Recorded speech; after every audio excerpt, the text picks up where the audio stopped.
Chapter 10, 3:25. The mouse is here again. He keeps stopping and looking at me. He's wondering if he should run away, whether I'm a friend or a foe. "We skillet, calling timorous beastie." I don't know what half the words mean, but I still know the poem. Back at school, Miss McAllister made us stand up and recite it on Burns Day. She said it was good for us to have at least one great Scottish poem in our heads forever. This wee beastie is timorous, all right, but he's not Scottish, he's a Belgian mouse. I recite the poem to him all the same. He seems to understand because he listens politely. I do it in Miss McAllister's Scottish accent. I'm almost word perfect. I think Miss McAllister would have been very proud of me. But the moment I finished, he's gone, and I am alone once more. Earlier, they came and asked if I wanted someone to stay with me through the night, and I said no. I even sent the padre away. They asked if there was anything that I wanted, anything they could help to do, and I said that there was nothing. Now I longed to have them all here. We could have had sing-songs. They could have bought me egg and chips, and we could have drunk ourselves silly, and I could be numb with it all by now. But all I've had for company is a mouse, a vanishing Belgian mouse. The next time they sent us up into the line, it wasn't back to our quiet sector. It was into the Wipers salient itself. For months now, Fritz had been pounding away at Wipers, trying to wipe out everything that he could batter into submission. Time and again, he'd almost broken through into the town and had only been driven back at the very last moment. But the salient around the town was shrinking all the time. From the talk in the estaminet in Pop, and from the almost constant bombardment a few miles to the east of us, we all knew how bad it must be there. Everyone knew they'd surrounded and overlooked us on three sides, so that they could chunk all they wanted to into our trenches. Oh, not chunk, sorry, right. Okay. Everyone knew that they had us surrounded and overlooked on three sides.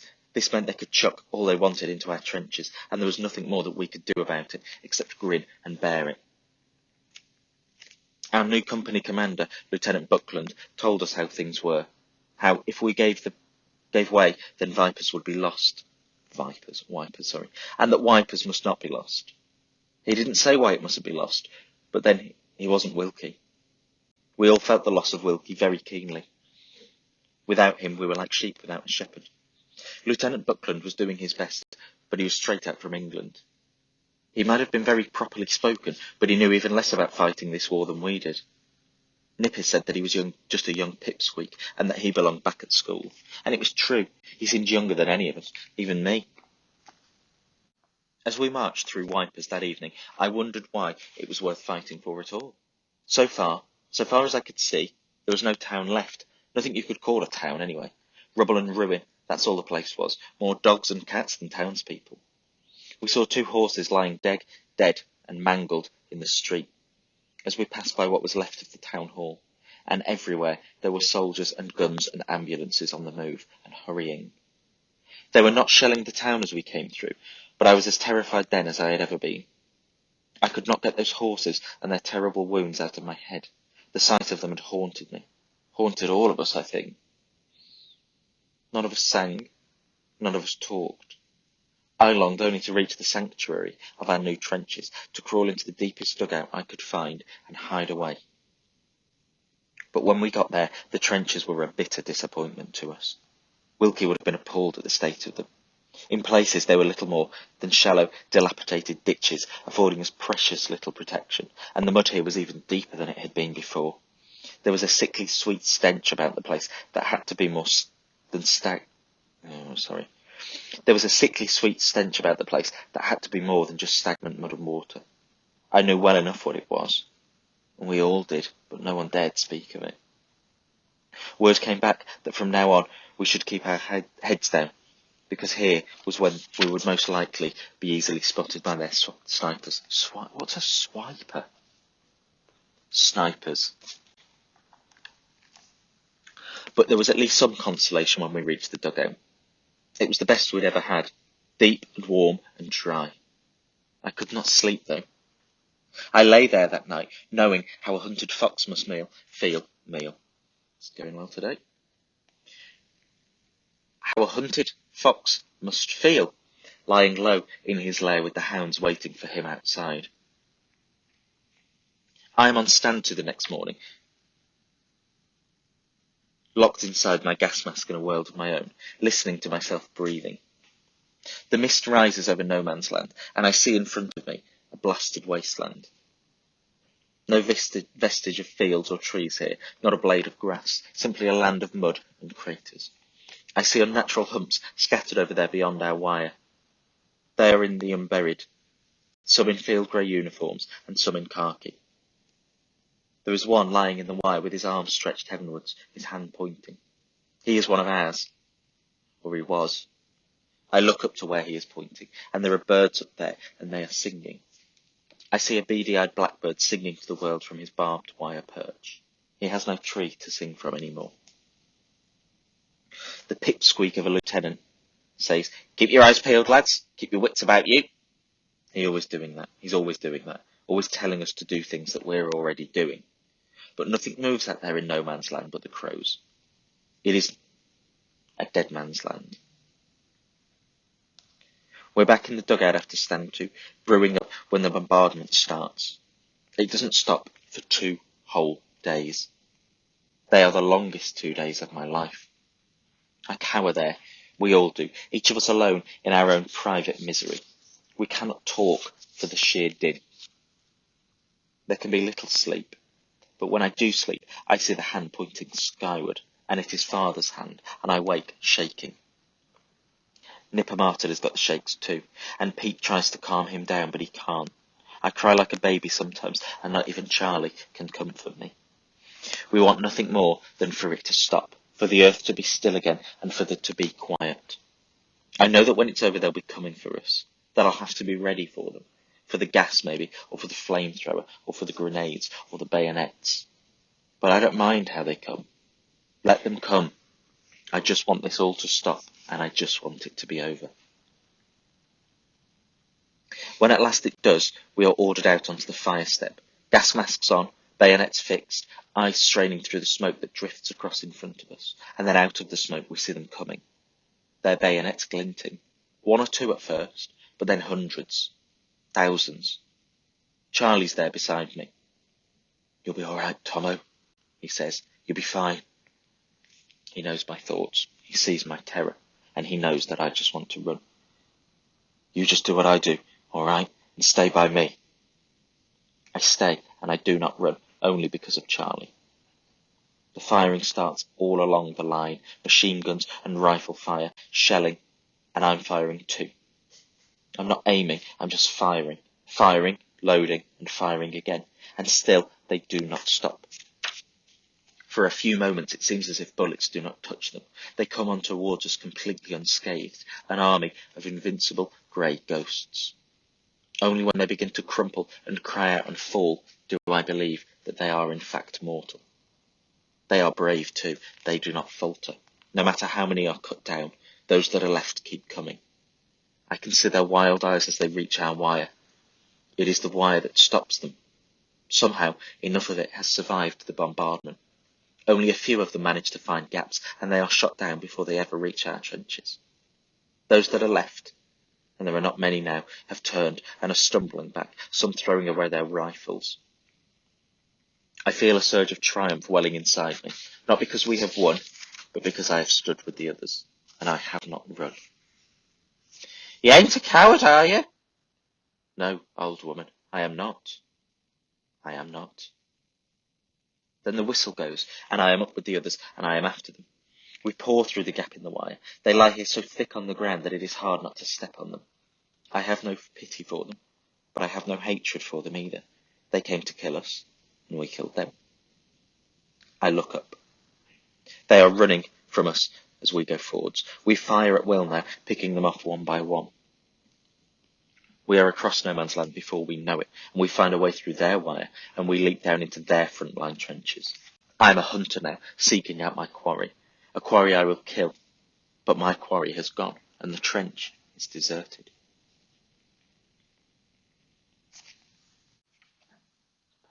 Lieutenant Buckland is up on the parapet now, screaming at us to follow him. that we've got them on the run. So I follow. We all follow. He is not so much of a pipsqueak as we all thought, apparently. Everywhere I look, to my right, to my left, as far as I can see, we are advancing, and I am a part of it, and I feel suddenly exhilarated. But in front of us, the enemy seems to have completely vanished. I am unsure what to do now. I look all around for Charlie, and I cannot see him anywhere. That's when the first shell comes screaming over. I throw myself down, and I flatten myself into the mud as it explodes close behind me, deafening me in an instant. After a while, I force myself to lift my head up, and I look around.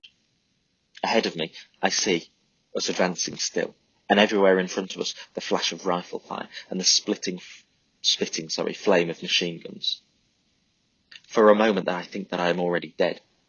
All is soundless, and all around me feels unreal. A silent storm of shelling rages about me. Before my eyes, we are scythed down, blown apart, and obliterated. I see men crying out, but I hear absolutely nothing. It is as if I am not there, as if this horror can no longer touch me.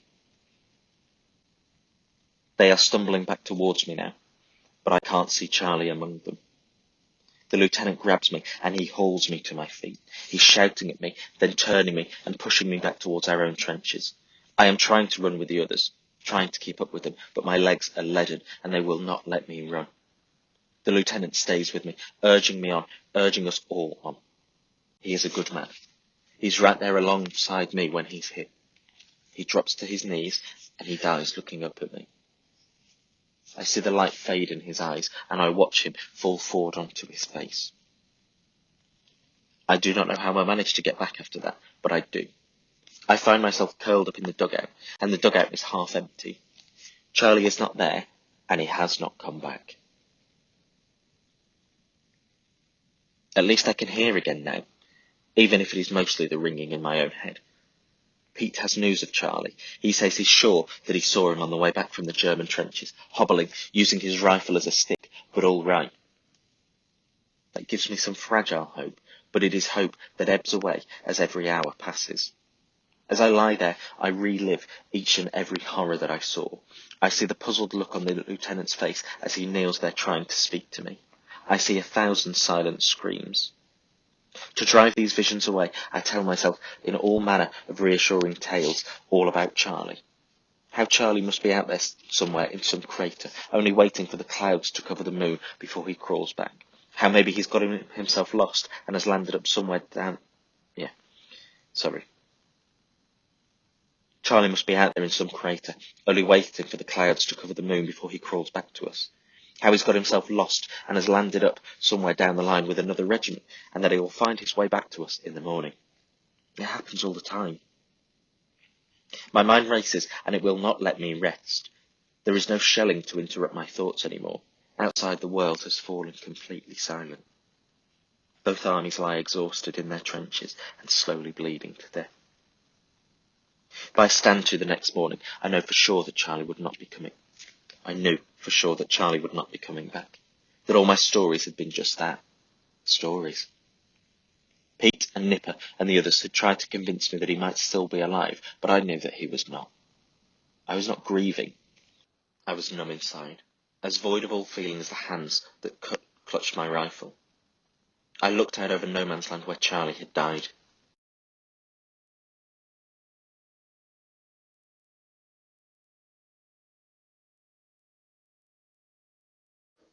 They lay there as if they'd been heaped against the wire by the wind, and Charlie, I knew deep down, was one of them.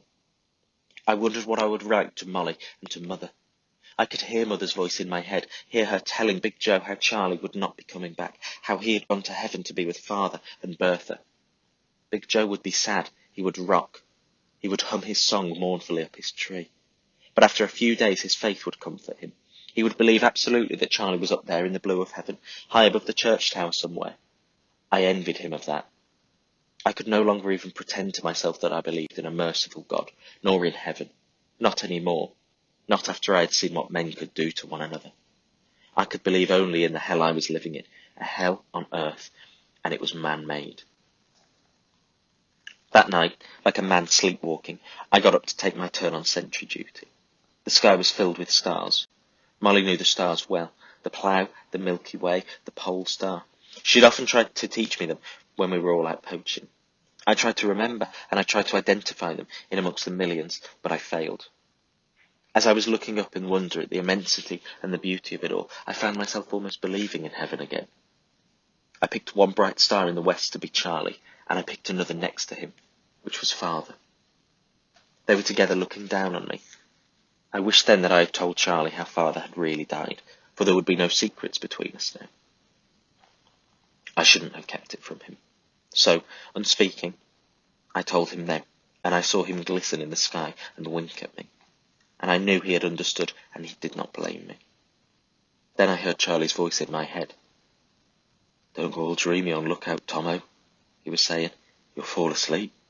You can get shot for that."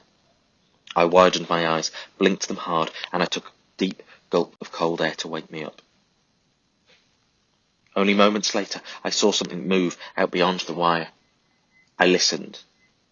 There was still a ringing in my ear, so I couldn't be sure of it, but I thought I could hear someone. A voice. And a voice that was not inside my head. It was a whisper. "Hey! Anyone there? It's me, Charlie Peaceful. D Company. I'm coming in. Don't shoot." Perhaps I was already asleep and deep in a wonderful dream that I wanted to be true, but the voice came again, and louder this time. "What's the matter with you lot? Are you all fast asleep or what? It's Charlie. Charlie Peaceful." From under the wire, a dark shape shifted and moved towards me. Not a dream, not one of my make-believe stories. It was Charlie. I could see his face now, and he could see mine. "Tomo, you dozy beggar, you. Give us a hand, will you?" I grabbed him and tumbled him down into the trench. "Am I glad to see you?" he said. We hugged one another. I don't think we ever had before. I cried, and I tried unsuccessfully to hide it, until I felt him crying too. "What happened?" I asked. "They shot me in the foot. Can you believe it? Shot right through my boot. Bled like a pig. I was on my way back and I passed out in some shell hole. At the time I woke up, all of you lot had gone off and left me.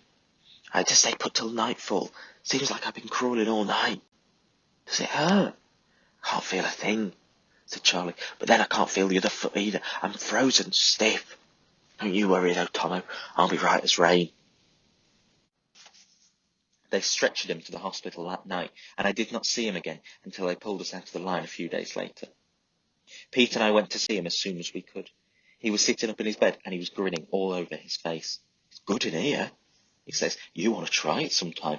3 decent meals a day, nurses, no mud, and a nice long way from Mr. Fritz."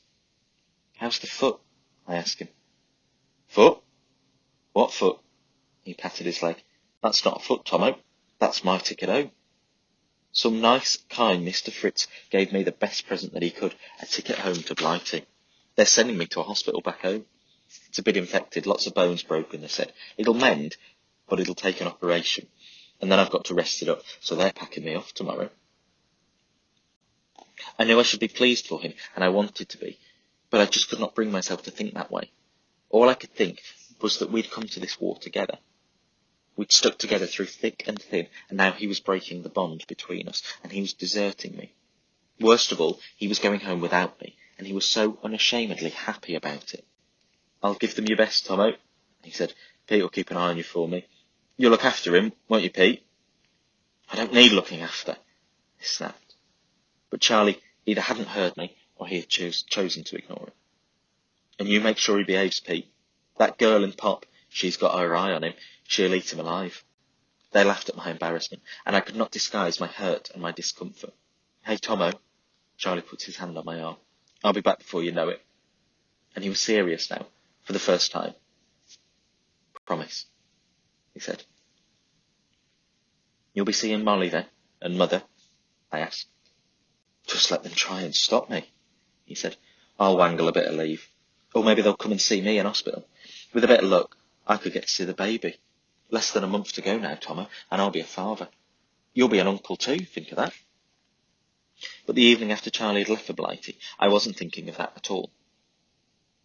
I was in pop, drowning my beer in anger. Oops. I was in pop, drowning. I'll try that one again. It's good, isn't it? But the evening after Charlie had left for Blighty, I wasn't thinking of that at all. I was in pop, drowning my anger in beer. And it was anger I was drowning. It wasn't just my sorrows. It was anger at Charlie for abandoning me. Anger that he was to see Molly and home, and that I was not. In my befuddled state, I even thought of deserting, of going after him. I'd make my way to the channel and I'd find a boat. I'd get home somehow. I looked around me. There must have been 100 or more soldiers in the place that evening. Peter Nipper, Martin, and some of the others among them. But I felt completely alone. They were laughing, and I could not laugh. They were singing, and I could not sing. I couldn't even eat my egg and chips. It was stiflingly hot in there, and the air was thick with cigarette smoke. I could hardly breathe. I went outside to get some air. That brought me very quickly to my senses, and I gave up all at once the idea of deserting. I would go back to camp instead. It was the easier choice. You can get shot for desertion. Tommy? It was her. It was the girl. She was carrying out a crate of wine bottles. You are ill? She asked me. Tongue-tied, I shook my head. We stood for some moments listening to the thunder of guns as a heavy barrage opened up over Wipers. The sky lit up over the town like an angry sunset. Flares rose and hovered and fell over the front line. It is beautiful, she said. How can it be beautiful? I wanted to speak, but I did not trust myself to do so. I felt suddenly overwhelmed by tears, by longing for home, and for Molly. How old? She asked. 16, I muttered. Like me, she said. I found her looking at me more closely. I have seen you before, I think. I nodded. I will see you again, perhaps? Yes, I said, and then she was gone, and I was alone again in the night. I was calmer now, and I was more at peace with myself, and stronger too. Walking back to camp, I made up my mind. We were being sent away for training the next day, but as soon as I came back, I would go straight to Pop. And when the girl brought me my egg and chips, I would be brave, and I would ask her for her name. 2 weeks later, I was back, and that is just what I did. Anna, she told me, and she tinkled with laughter when I told her that my name was Tomo. It's true, then, she said. Every English soldier is called Tommy. It's not Tommy, it's Tomo, I replied. It's the same, she laughed, but you are different from the others, I think. When she heard that I had worked on a farm and with horses, she took me into the stable and she showed me her father's cart horse. He was massive and magnificent. Our hands met as we patted him. She kissed me then, and she brushed my cheek with her lips. I left her and I walked back along the gusty road to camp under the high riding moon, singing Oranges and Lemons at the very top of my voice. Pete greeted me in the tent with a scowl. You won't be so ruddy happy, Tomo, when you hear what I've got to tell you. What? I asked. Our new sergeant. It's only horrible Hanley from Eatables. From then on, every waking hour of every waking day, Hanley was at us. We'd been mollycoddled, he said. We were sloppy soldiers, and he was going to lick us back into shape. And we weren't allowed out of camp until he was satisfied. And of course, he was never satisfied, so I couldn't get out of camp to see Anna again. By the time we went back up in the line, Hanley snapping at our heels, his voice had become a vicious bark inside each of our heads. Every one of us hated him like a poison, a great deal more than we'd ever hated Fritz.